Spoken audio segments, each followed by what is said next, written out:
এই দেশটাকে আওয়ামী লীগের মানব সম্পদ ছিল। এই দেশ হচ্ছে 18 কোটি মানুষের দেশ। এই দেশে যেমন সর্বসাধারণের কথা বলার অধিকার ছিল, কিন্তু একটা মহিলা টেলিভিশনের পর্দায় বক্তব্য দিয়েছে, দেশ আমার বাবা। আপনারা শোনেননি? যারা সত্য শুনে এবং সত্য শোনার পর সত্যের পক্ষে রাখতে পারবে না, এই দেশের 18 কোটি মানুষ মুক্তিযুদ্ধে শহীদ হয়েছে কতজন বলেন তো আপনারা? আমরা শুনেছি 30 লক্ষ।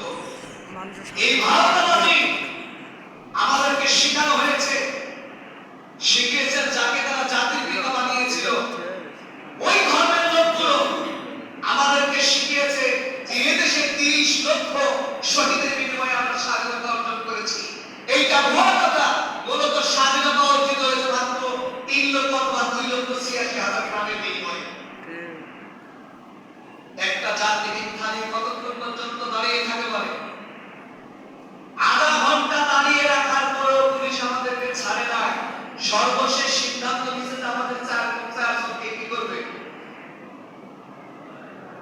ধরে নিয়ে চলে গেছে। অবশ্য ওই সময় একটা টাকাটা যদি ধরা খাইতাম, সম্পর্কে বা আমার পরিবারের আমাকে খুঁজে পাইতে একটা সময় লাগতো, কিংবা তারা আমাদেরকে বাইরে ফেলে কোনো খুঁজে দেখো টাকা খালি ধরলে তার ওটা ঢাকা থেকে কোথায় নিয়ে যাবে, ও টেনশন আমাদের ওরকম আর ছিল না। আলহামদুলিল্লাহ আল্লাহ আমাদেরকে হেফাজত করেছে। সর্বশেষ আমাদের বীর মুক্তিযোদ্ধা ভাই কয়েকটা আছে না, বাইরে গেছে, এ করেছে রকিব। তাকে আত্মা স্টেশন থেকে আটক করতো। তার হাতে কিছুই ছিল না, প্রমাণও ছিল না, বারুদও ছিল না, ব্যাগও ছিল না, কিছু ছিল না, ফাঁকা হাতে রেলওয়ে ট্রেন থেকে নেমে আসতেছিল। পুলিশ তাকে অ্যাটাক করলো, আত্মায় থানাতে কি করলো, সোপর্দ করলো। সাথে সাথে তার বিরুদ্ধে মামলা দিল। মামলা দিল কে? এই দেশের আল্লাহর ওলি, যার জান্নাতে যাওয়ার হক আছে। বলেন নাউযুবিল্লাহ।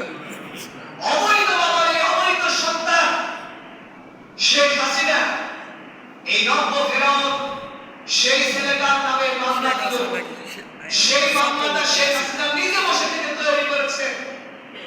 তৈরি করে পুরো বাংলাদেশের পুলিশদেরকে অর্ডার দিয়েছে যে জামাতের যতগুলো লোক ধরা পড়বে, যাদেরকে ধরা